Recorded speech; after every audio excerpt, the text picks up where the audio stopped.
भारतीय विदेश मंत्रालय ने बयान जारी कर कहा है कि बांग्लादेश में आई बाढ़ के लिए भारत जिम्मेदार नहीं है।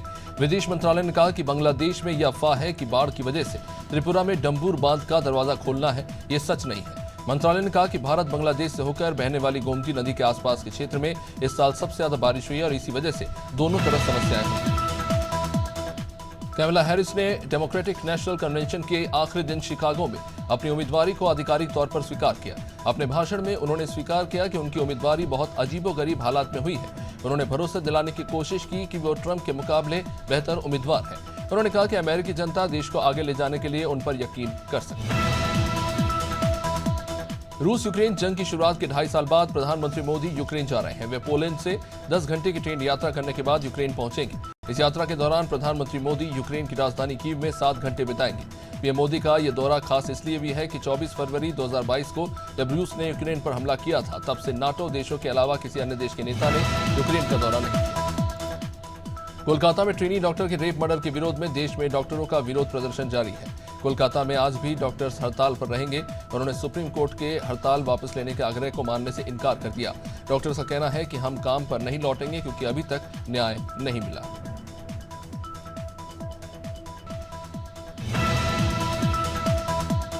पुणे की कोर्ट ने पॉर्श केस मामले में नाबालिग लड़के के पेरेंट्स से 6 लोगों की जमानत याचिका रद्द कर दी। कोर्ट ने कहा कि आरोपियों ने एक्सीडेंट के बाद सड़क पर सॉफ्टवेयर इंजीनियर युवक युवती का खून सूखने से पहले सबूतों से छेड़छाड़ शुरू कर दी। नाबालिग के माता पिता पर अस्पताल में अपने बेटे का ब्लड सैंपल बदलवाने का भी आरोप है। आज पहला नेशनल स्पेस डे है। आपको बता दें कि 23 अगस्त 2023 को ही भारत चंद्रमा के दक्षिणी ध्रुवीय क्षेत्र में पहुंचने वाला पहला देश बना था। चंद्रयान 3 मिशन के विक्रम लैंडर ने चंद्रमा की सतह पर सॉफ्ट लैंडिंग की। इस उपलब्धि के बाद प्रधानमंत्री मोदी ने स्पेस डे मनाने की घोषणा की थी।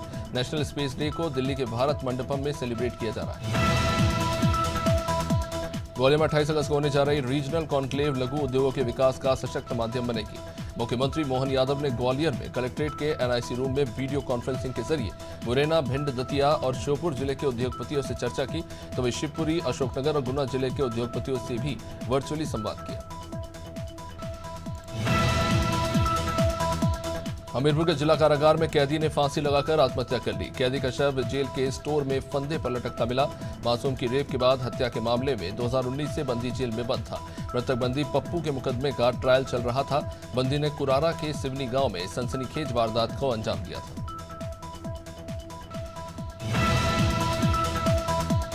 भिंड के अठेर थाना क्षेत्र में प्रेम प्रसंग के चलते एक युवक की पीट कर हत्या कर दी गई। बताया जा रहा है कि युवक अपनी प्रेमिका से मिलने के लिए खिपौना गांव गया था।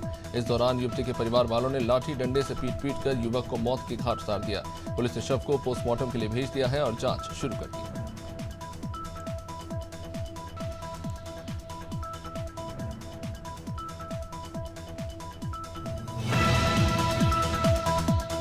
अम्बेडकर नगर के बेवाना इलाके में एक युवक की करंट लगने के कारण मौत हो गई। सीएम योगी आदित्यनाथ के निर्देश पर मंत्री स्वतंत्र देव सिंह और मंत्री गिरीश यादव ने पीड़ित परिवार से मुलाकात कर शोक जताया। नौगवा गांव में अमर निषाद के वाहन से बिजली का तार टूटा, जिसे जोड़ने के दौरान युवक की मौत हो गई। मंत्रियों ने परिवार को 5 लाख की आर्थिक मदद के साथ ration card, Ayushman card, PM आवास और कृषि भूमि देने की घोषणा की।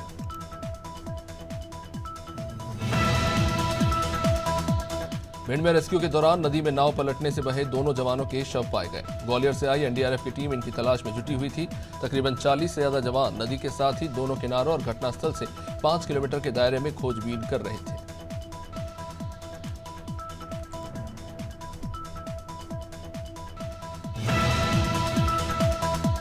भदोही के चौरी थाना क्षेत्र से सोशल मीडिया पर वीडियो वायरल हुआ, जिसमें एक युवक के हाथ पैर बांधकर उसके साथ मारपीट की जा रही थी। वीडियो वायरल होने के बाद पुलिस ने मुकदमा दर्ज कर 3 आरोपियों को गिरफ्तार कर लिया है। मामले की जांच पड़ताल शुरू कर दी गई है।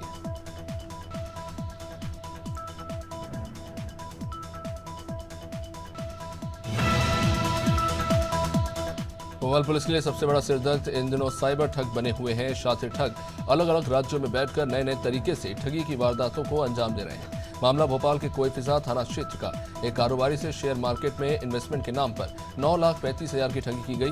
पुलिस ने ठगी करने वाले 3 आरोपियों को गिरफ्तार किया है। रीवा पुलिस ने कॉम्प्लेक्स में छापेमार कार्रवाई कर सेक्स रैकेट का खुलासा किया। इस दौरान पुलिस ने 3 युवक और 3 युवतियों को पकड़ा।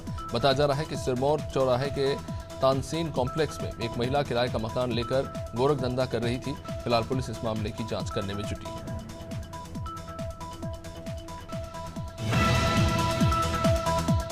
बिजनौर के धामपुर क्षेत्र में दो मुर्गा व्यापारियों के बीच ग्राहक को लेकर झगड़ा हो गया। देखते ही देखते विवाद काफी ज्यादा बढ़ गया और दोनों पक्षों में लाठी डंडे चलने लगे। इस घटना का एक वीडियो भी काफी वायरल हो रहा है। मामले में पुलिस ने 2 लोगों को हिरासत में लिया है और कानूनी कार्रवाई शुरू कर दी।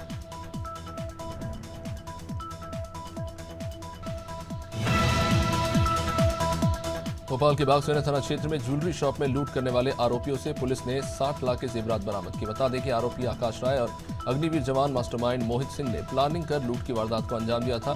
ज्वेलरी शॉप में लूट के बाद आरोपी रीवा के बैंक में डकैती की प्लानिंग कर रहे थे, लेकिन इसके पहले ही पुलिस ने इन्हें गिरफ्तार कर लिया।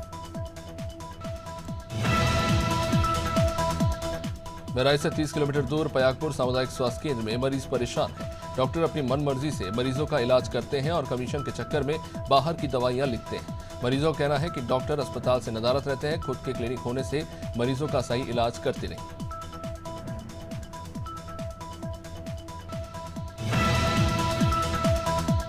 अंबिकापुर मेडिकल कॉलेज अस्पताल प्रबंधन की एक बड़ी लापरवाही सामने आई है। अस्पताल प्रबंधन की लापरवाही के चलते एक मरीज की जान भी जा सकती थी। दरअसल प्रतापपुर क्षेत्र का रहने वाला एक व्यक्ति, जिसको परिवार वालों ने अस्पताल में इलाज के लिए भर्ती कराया था, यहाँ इलाज के दौरान डॉक्टर ने पीड़ित को गंभीर हालत में डिस्चार्ज कर दिया।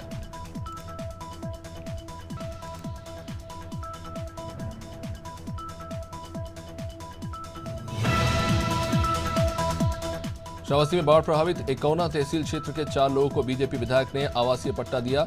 विधायक रामफेरन पांडे ने बाढ़ प्रभावित क्षेत्र का दौरा कर भूमिहीनों को चिन्हित किया और सुरक्षित स्थान पर बेघर हुए लोगों को मकान बनाने के लिए पट्टे की भूमि दी। बाढ़ प्रभावित क्षेत्र के लोगों ने विधायक से बाढ़ से बचाव के लिए गुहार लगाई थी।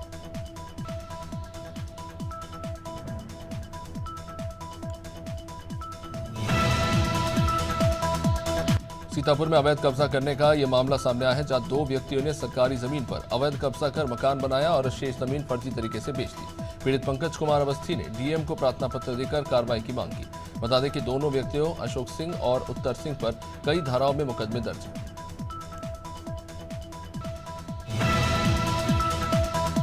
देवरिया में पुलिस ने नशे के सौदागरों पर नकेल कसी। भलूनी थाना पुलिस ने कार से 1 करोड़ से ज्यादा की चरस और ब्राउन शुगर पकड़ी।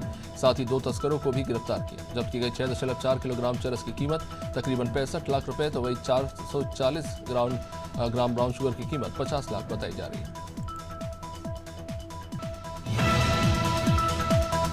गोवर्धन की ब्रिज क्षेत्र में कृष्ण जन्माष्टमी धूमधाम से मनाया जाता है। जन्माष्टमी को लेकर पुलिस प्रशासन ने समीक्षा बैठक की और बाहर से आने वाले श्रद्धालुओं की सुरक्षा व्यवस्था पर चर्चा की। बता दें कि मथुरा के हर रास्ते और मुख्य चौराहे को लाइटों से सजा दिया गया है। वहीं जगह जगह मंदिर के लाइव दर्शन करने के लिए बड़ी स्क्रीन की व्यवस्था की गई। सुल्तानपुर में देश की आजादी से आज तक धनपतगंज के ब्लॉक प्रमुख की कुर्सी भद्र परिवार की रही। चुनाव में ये तिलिस्म टूट गया। भाजपा की दलित प्रत्याशी पार्वती सरोज ने 3 मतों से जीत दर्ज की। वहीं विधायक विनोद सिंह ने भद्र बंधुओं पर राजनीतिक हमला बोला। वहीं चुनाव परिणामों के बाद क्षेत्र में बड़ी संख्या में पुलिस अधिकारियों को तैनात किया गया। सरगुजा के मेनपाट से खबर, जहां पर ग्राम पेंट के जर्जर स्कूल भवन के विरोध में आक्रोशित ग्रामीणों ने स्कूल के गेट में ही ताला जड़ दिया। जर्जर हो चुके स्कूल भवन को डिसमेंटल कर बच्चों को आंगनबाड़ी के भवन में बिठाकर पढ़ाया जाता था, लेकिन बारिश के कारण आंगनबाड़ी के भवन का छत भी सीपेज करने लगा, जिससे गुस्साए छात्रों के अभिभावकों ने स्कूल के भवन में ही ताला लगाया। छतरपुर में स्थिति कोतवाली पर पथराव के केस में मुख्यमंत्री डॉक्टर मोहन यादव के निर्देश के बाद पुलिस ने कड़ा एक्शन लिया। पुलिस ने मुख्य आरोपी और पूर्व कांग्रेस जिला उपाध्यक्ष हाजी शहजाद अली के आलिशान बंगले पर बुलडोजर चला दिया। बता दें कि मुख्य आरोपी शहजाद अली परिवार समेत फरार है। फिलहाल पुलिस ने 10 से 12 लोगों को हिरासत में लिया है, जिनसे पूछताछ हो रही है। श्रावस्ती में नाला उफनने का यह बड़ा हादसा हुआ, जहां पे मामला सिरसिया ब्लॉक के टिडियावन पुरवा गांव का। यहां नाला पार कर रही एक युवती पानी में बह गई। देर रात तक तलाश के बाद भी लड़के को कुछ पता नहीं चल सका। बता दें कि नाले पर पुल बनाने की लंबे समय से मांग की जा रही है, लेकिन अभी तक इस पर कोई सुनवाई नहीं। कन्नौज में बारिश के कारण मकान गिरने से बड़ा हादसा हुआ। मकान में सो रहे मकान मालिक समेत 4 मवेशियों की मौत हो गई। स्थानीय लोगों ने घटना की सुबह मलबा हटाया और शव को बाहर निकाला। घटना इंदरगढ़ थाने के त्रिलोकपुर गांव की।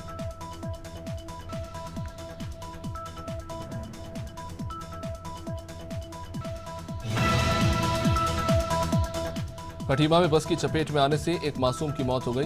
घटना प्रतापपुर क्षेत्र की, जहां ब्राइट एकेडमी स्कूल की बस ने एक मासूम को टक्कर मार दी। मासूम सड़क किनारे खड़ा था। ड्राइवर की लापरवाही के कारण पहिए के नीचे वो आ गया। वही ड्राइवर बस लेकर इसके बाद मौके से फरार हो गया।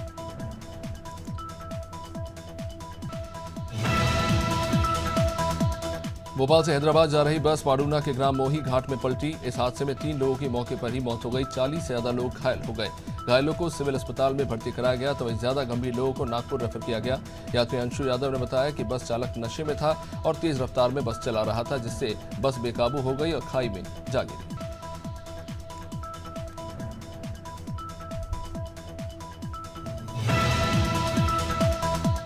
लखनऊ के गुडम्बा इलाके में खुद को कमरे में कैद करके आत्महत्या करने की धमकी देने वाले छात्र को 12 घंटे बाद रेस्क्यू करके बाहर निकाला गया। छात्र ने खुद को कमरे में बंद कर लिया था।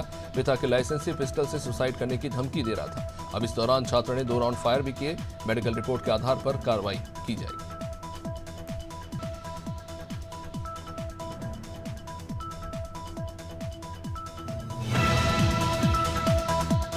जबलपुर में नर्मदा नदी में डूब रहे युवक को एसडीआरएफ ने नई जिंदगी दी। दरअसल भेड़ाघाट के सरस्वती घाट में नहाते समय अचानक युवक का पैर फिसल गया और वो डूबने लगा। सूचना के बाद मौके पर पहुंची एसडीआरएफ की टीम ने मोटर बोट के सहारे युवक की जान बचाई। घटना का वीडियो भी सोशल मीडिया पर वायरल हुआ।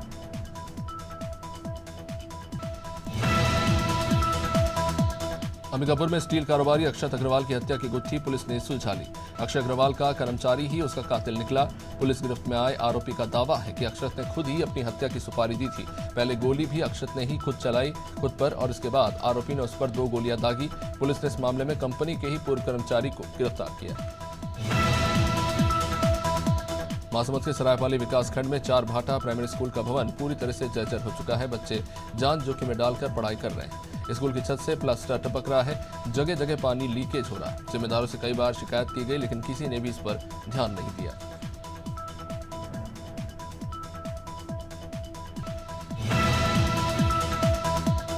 सितारगंज में क्षेत्रवासियों की मांग पर कैबिनेट मंत्री सौरभ बहुगुणा ने पार्क और पार्किंग के बजट सत्र के दूसरे दिन 10 करोड़ रुपए की वित्तीय स्वीकृति दिला दी है, जिसमें 40% धनराशि जारी कर दी गई है। पार्क और पार्किंग बनने की खुशी में बीजेपी कार्यकर्ताओं ने जिला अध्यक्ष कमल जिंदल के नेतृत्व में मुख्य चौराहे पर मिठाई बांटी। कमल जिंदल ने कैबिनेट मंत्री सौरभ बहुगुणा का धन्यवाद किया। केंद्र सरकार ने 156 दवाओं पर प्रतिबंध लगाया है और ये दवाएं जो आमतौर पर घरों में पाई जाती हैं, इनमें बाल लंबा करने के स्किन केयर और दर्द निवारक दवाओं के साथ मल्टीविटामिन समेत कुछ अन्य दवाएं हैं। इन्हें फिक्स्ड डोज कॉम्बिनेशन या कॉकटेल मेडिसिन कहा जाता है, क्योंकि एक ही गोली के अंदर 2 या 2 से अधिक दवाएं मिली होती हैं। Asset company management axis mutual fund ने इक्विटी कैटेगरी में नया थीमेटिक फंड लॉन्च किया है। म्यूचुअल फंड हाउस के नए एनएफओ एक्सिस कंजम्पशन फंड का सब्सक्रिप्शन आज से खुल गया है। यह एनएफओ 6 सितंबर 2024 को बंद हो जाएगा। ये एक ओपन एंडेड फंड है। इसमें निवेशक जब चाहे रिडम्पशन या एग्जिट कर सकते हैं।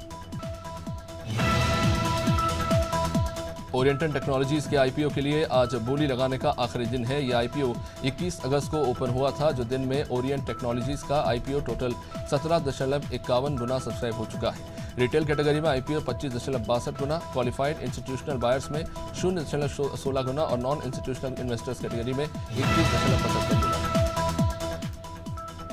और शेयर बाजार में फ्लैट कारोबार है। सेंसेक्स 50 अंक की तेजी के साथ 81,150 के स्तर पर कारोबार कर रहा है। निफ्टी में 30 अंक की तेजी से सेंसेक्स के 30 शेयरों में से 18 में तेजी और 7 में गिरावट है। निफ्टी के 50 शेयरों में से 32 में तेजी और 18 में गिरावट है। एनएसई के सेक्टोरियल इंडेक्स में सबसे ज्यादा ऑटो सेक्टर में तेजी।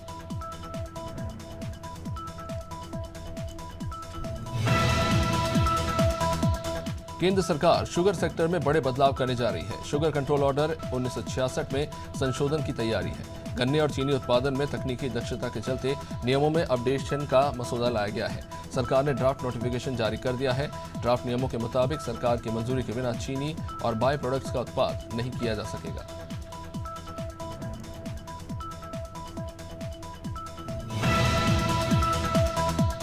टीम इंडिया के पूर्व क्रिकेटर दिनेश कार्तिक इस वक्त चर्चा में हैं। उन्होंने अपनी एक बड़ी भूल को लेकर सरेआम माफी मांगी। ये मामला पूर्व भारतीय कप्तान एमएस धोनी से जुड़ा है। धोनी ने हाल ही में भारत की ऑल टाइम बेस्ट प्लेइंग 11 चुनी थी। इस दौरान वो एक ऐसी गलती कर गए जो फैंस को पसंद नहीं आई थी।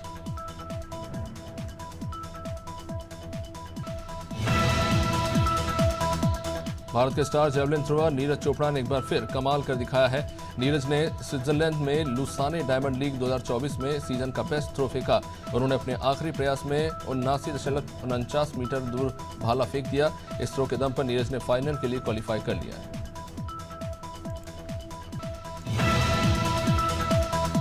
भारतीय टीम को इस साल 2024 के आखिरी में ऑस्ट्रेलिया दौरे पर जाना है, जहां दोनों टीमों के बीच बॉर्डर गावस्कर ट्रॉफी के तहत 5 मैचों की टेस्ट सीरीज खेली जाएगी। इस सीरीज में कंगारू टीम को अपने स्टारर ओपनर डेविड वार्नर की काफी कमी खलेगी, क्योंकि वार्नर ने इसी साल इंटरनेशनल क्रिकेट से संन्यास ले लिया है।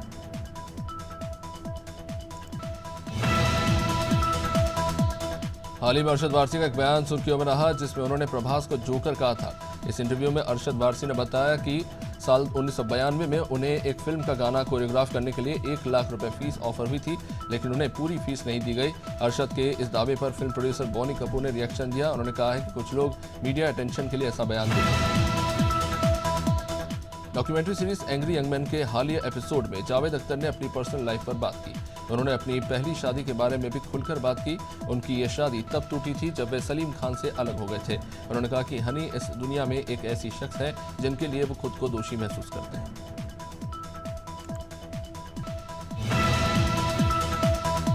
बॉलीवुड एक्ट्रेस तापसी पन्नू अपनी राय रखने के लिए जानी जाती है। तापसी उन कलाकारों में से हैं जिनके पास राजनीतिक और सामाजिक घटनाओं को लेकर एक ओपिनियन होता है। अब तापसी ने पेरिस ओलंपिक 2024 में हुई कंट्रोवर्सी पर अपना ओपिनियन दिया, जिसके लिए उन्हें सोशल मीडिया पर ट्रोल किया जा रहा है।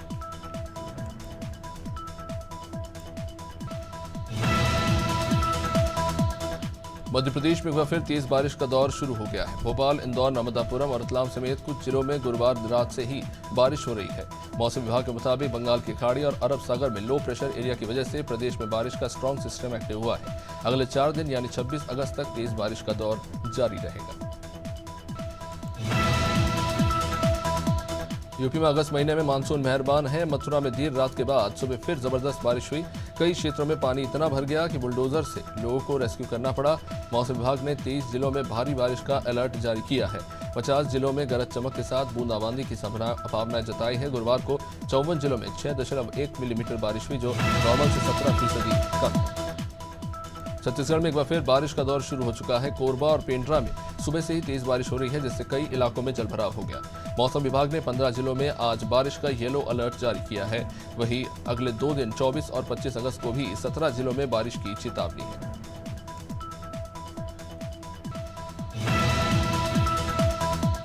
पटना समेत कई शहरों में बादल छाए हुए हैं। मौसम विभाग ने आज बिहार के 23 जिलों में बारिश का येलो अलर्ट जारी किया। मौसम विभाग के मुताबिक अगले 72 घंटे के अंदर प्रदेश में अच्छी बारिश की उम्मीद है। 25 अगस्त को कुछ जिलों में तेज हवा के साथ भारी बारिश हो सकती है। इस दौरान आकाशीय बिजली गिरने की भी आशंका है। तापमान में 2 से 3 डिग्री की गिरावट आ सकती है।